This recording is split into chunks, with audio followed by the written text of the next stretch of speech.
মাত্র 15,000 টাকা। শুরুটা এতটাই ছোট যে সন্দেহ করার মতো কিছুই যেন নেই, কিন্তু সেই ছোট অঙ্কের টাকার পরেই নাকি খুলে যায় বড় এক ফাঁদের দরজা। ইউরোপে যাওয়ার স্বপ্ন, সঙ্গে মাত্র 8 থেকে 10 লাখ টাকার আকর্ষণীয় প্যাকেজ।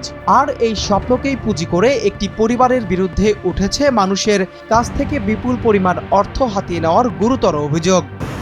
এটা আধ্যাত্মিকভাবে উনি কিভাবে করে দিতে ওনার ব্যাপার, ওনার ব্যক্তিগত ব্যাপার, সেটা আমি জানি না। তো উনি আমাদেরকে কালেক্ট করে দেয় বা উনি সব কাজগুলো করে। জাস্ট আমরা শুধু কি করি, আপনার ফাইলটা যেটা আমাকে সাবমিট করবেন ওইখানে আমি সাবমিট করে দিই। ওটাকে উনি আধ্যাত্মিকভাবে করে নাকি উনি মানে জাদু দিয়ে করে, এটা ওনার ব্যাপার। অভিযোগের কেন্দ্রে রাজধানীর উত্তরার দিয়াবাড়ি 16 নম্বর সেক্টরের 11 নম্বর প্লট। এ ব্লকের 6 নম্বর রোডে থাকা একটি অফিস এক্সিলেন্স ভিসা কনসালটেন্সি। একটি সাধারণ অফিস মনে হলেও আড়ালে এটি একটি ভয়ঙ্কর মানব পাচার ও অর্থ আত্মসাতের হেডকোয়ার্টার, যেখানে এক্সিলেন্স ভিসা কনসালটেন্সি নামের একটি অদৃশ্য সাইনবোর্ড ঝুলিয়ে ফেসবুকে বিজ্ঞাপনের মাধ্যমে প্রতিদিন চলছে কোটি কোটি টাকার অবৈধ বাণিজ্য। সামাজিক যোগাযোগ মাধ্যমে আকর্ষণীয় বিজ্ঞাপন, লক্ষ্য ইউরোপে যেতে আগ্রহী মানুষ, বিশেষ করে স্পেন ও ডেনমার্কগামীরা। প্রথমে 15,000 টাকা, তারপর একের পর এক অর্থের দাবি, আর শেষ পর্যন্ত ইউরোপে যাওয়ার স্বপ্ন পরিণত হয়েছে অনিশ্চয়তা আর সর্বস্ব হারানোর আতঙ্কে। ভাই একটু জানতে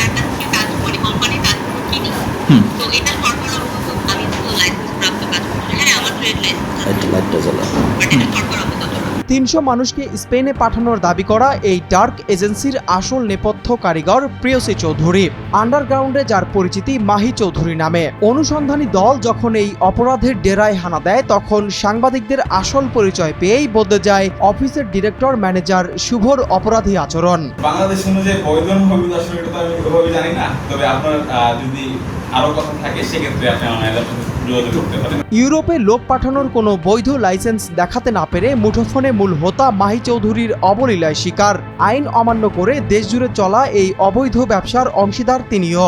ভুক্তভোগীরা থানায় অভিযোগ করতেই আইনশৃঙ্খলা বাহিনীর অভিযানের ভয়ে মাঝরাতে অফিসে তালা ঝুলিয়ে আন্ডারগ্রাউন্ডে চলে যায় এই পুরো অপরাধী চক্র। ট্রেড লাইসেন্সটা কোনো বিষয় না, আমার বিষয় হচ্ছে যে আপনি আপনার এনবিআর এর ইয়াটা আছে কিনা, সার্টিফিকেটটা আছে কিনা।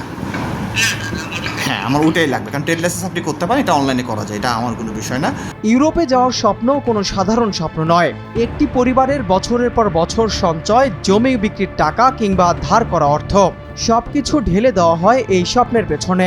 আর সেই স্বপ্ন যদি প্রতারণার ফাঁদে আটকে যায়, ক্ষতিটা শুধু কয়েক লাখ টাকা নয়, ক্ষতিগ্রস্ত হয় একটি পরিবারের পুরো ভবিষ্যৎ। নিতে পারেন আপনার যে বস থাকবে, সেক্ষেত্রে যদি মনে করে যে না এই মুহূর্তে আপনি পারফেক্ট, আপনি কথা বলতে পারতেছেন, টুকটাক জানেন, হাই হ্যালো এক্সেট্রা, তখন সেক্ষেত্রে আপনাকে ওয়েটার দিতে পারে।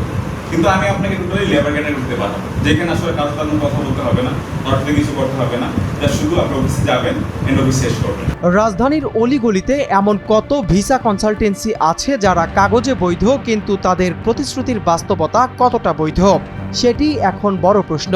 কারণ 15,000 টাকার আবেদন দিয়ে শুরু হওয়া একটি গল্প যদি শেষ হয় 8 থেকে 10 লাখ টাকার ক্ষতিতে, তাহলে সেটি নিছক একটি ভিসা আবেদন নয়। অভিযোগ সত্য হলে এটি মানুষের স্বপ্নকে পুঁজি করে তৈরি করা একটি ভয়ঙ্কর প্রতারণার ফাঁদ।